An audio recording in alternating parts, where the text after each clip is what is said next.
మన జగన్మోహన్ రెడ్డి గారి సీఎంగా ఉన్నప్పుడు బయటికి సీఎం గారు ఎప్పుడు వచ్చినా ఎక్కడైనా మనం బ్లాక్ డ్రెస్సులతో ఉండేటువంటి అక్టోపస్కి సంబంధించినటువంటి 13 మంది,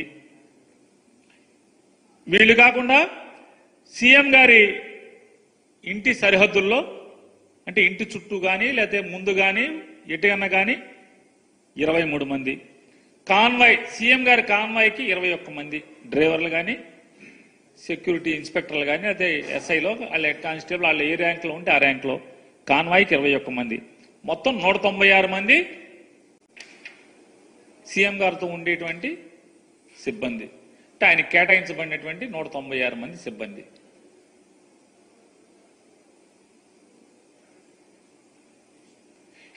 ఈ 196 మంది అయితే వీళ్ళు తప్పితే ఇంకెక్కడన్నా ఉన్నారా? ఇందులో అంతా కలిపి సీఎం గారికి బెంగళూరులో సెక్యూరిటీ లేదు, కావాలంటే మీరు ప్రభుత్వం మీ దగ్గర ఉంది చూసి చెప్పండి. కేవలం హైదరాబాద్లో సీఎం గారి ఇంటి దగ్గర మొన్న కొన్ని టీవీల్లో తెగ వార్తలు రాశారు. జగన్మోహన్ రెడ్డి గారి లోటస్ పాండ్లో ఆక్రమణలో కొట్టేశారని. సీఎం గారికి ఏం పడినా బాబు ఆక్రమణలకి? సీఎం సెక్యూరిటీ వింగ్ సీఎం గారి ఇంటి బయట పోలీసులు పడుకుంటాకి ఆఫ్ డ్యూటీలో ఉన్న వాళ్ళు పడుకుంటాం కోసం తాత్కాలికంగా ఫుట్పాత్ మీద రేకుల షెడ్ నిర్మాణం చేశారు. ఈ రేకుల షెడ్ల నిర్మాణం తాత్కాలిక నిర్మాణాలు చంద్రబాబు నాయుడు గారు హైదరాబాద్ ఇంటి దగ్గర పాత రోజుల్లో 1996 నుంచి ఉన్నాయి, ఎన్టీ రామారావు గారి దగ్గర ఉన్నాయి, విజయభాస్కర్ రెడ్డి గారి దగ్గర ఇంటి దగ్గర కట్టారు, నేదురుమల్లి జనార్దన్ రెడ్డి గారి ఇంటి దగ్గర కట్టారు, కిరణ్ కుమార్ రెడ్డి గారి ఇంటి దగ్గర కట్టారు, రోసీ గారి ఇంటి దగ్గర కట్టారు. అట్లాగే జగన్మోహన్ రెడ్డి గారి ఇంటి దగ్గర కూడా తాత్కాలికంగా సీఎం సెక్యూరిటీ ఇంటెలిజెన్స్ వింగ్ వాళ్ళు తాత్కాలికంగా బ్యారక్స్ పోలీసులు 24 గంటలు ఉండరు కాబట్టి 3 గంటలకి షిఫ్ట్ మారుతారు కాబట్టి ఆ మారినప్పుడు పడుకుంటాం కోసం బ్యారక్స్ కట్టారు. ఎవరో రెడ్డి గారికి నచ్చలేదు, కమిషనర్ గారికి చెప్పారు, పడేశారని చెప్పారు. దాని ఆక్రమణ జగన్ గారికి ఏం సంబంధం? లోటస్ పాండ్ దగ్గర ఉన్నటువంటి పోలీసులతో సహా లెక్క కలిపి నేను చెప్పేది ఎట్ ఏ టైం 196 మంది ఉంటారు. 196 మంది, 986 మంది అని చెప్తారు. ఎక్కడి నుంచి వచ్చారు 956 మంది? అంటే సీఎం గారు ఎంత దుర్మార్గంగా రాస్తాడంటే దీంట్లో రామోజీరావు గారి అబ్బాయి ఎంత దుర్మార్గంగా రాస్తాడంటే 24 గంటలు మొత్తం బెజవాడ నుంచి సర్వీస్ రోడ్లు మొత్తం అంతా కూడా పోలీసులు మయమంట. ఎప్పుడున్నారండి? సీఎం మూమెంట్ ఉంటే ఉంటారు. సీఎం గారు బయటికి వెళ్తుంటే ఎన్ రూట్ అంతా, ఎయిర్పోర్ట్కి వెళ్తే ఎయిర్పోర్ట్ అంతా, లేదా హెలిప్యాడ్కి ఉంటే హెలిప్యాడ్కి ఉంటారు. ఎందుకుంటారు? అది లోకల్ బందోబస్తు. అది సీఎం వెళ్తుంటే మినిస్టర్ వస్తుంటేనే బందోబస్తు చేస్తారు కదా. ఇవాళ లోకేష్ వెళ్తుంటే ఎన్ రూట్లో బందోబస్తు వేయట్లేదా? ఎవరు చెప్పారు వేయట్లేదని? మీరు చెప్తున్నారు నిన్నటిదాకా చంద్రబాబు నాయుడు గారి మీద డబ్బా కబుర్లు రాశారు.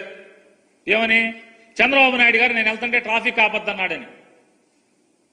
మీ ఇష్టం, రండి. ఈనాడుని అడుగుతున్నా, టీవీ5 అడుగుతున్నా, ఏబిఎన్ అడుగుతున్నా. చంద్రబాబు నాయుడు వెళ్తుంటే ట్రాఫిక్ ఆపకుండా పలానా ఊర్లో ట్రాఫిక్ ఆపట్లేదు, బెజవాడతో సహా ఎక్కడ ఆపట్లేదు. మరి మీరు రాశారు కదా ట్రాఫిక్ ఆపుతున్నా నా కోసం ఆపబాకండి అని.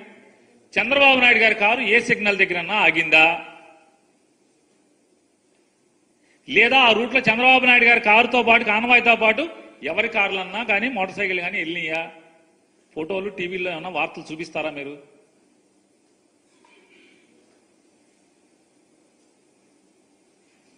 జగన్మోహన్ రెడ్డి గారు బొమ్మతో స్కూల్స్కి పుస్తకాలు వచ్చేసినాయి, అట్లాగే స్కూల్ సామాన్ వచ్చేసినాయి, బెల్టులు బ్యాగులు అన్ని జగన్మోహన్ గారికి పెట్టే ఉన్నాయి.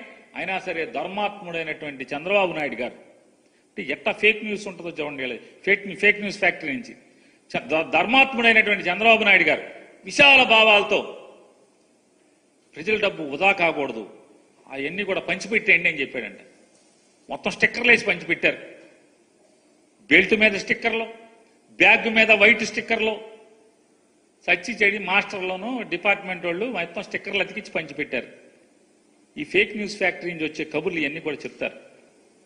ఇవాళ 196 మంది at a time Jaganmohan Reddy గారికి పనిచేసే సెక్యూరిటీ సిబ్బంది, ఆయన కేటాయించబడిన సిబ్బంది 196 మంది అయితే హైదరాబాద్ లోటస్ పాండ్, ఆయన ఇల్లు, తాడేపల్లి ఇల్లు, ఆఫీసు అన్నీ కలిపి ఆయన కేటాయించబడిన వాళ్ళు 196 మంది. అయితే వీళ్ళు 986 మంది అని చెప్పి 289 కోట్లు జీతాలండి. నేను ఇదే అడుగుతున్నా, చంద్రబాబు నాయుడు 2014 నుంచి 19 దాకా ఎంత అయినాయి జీతాలు?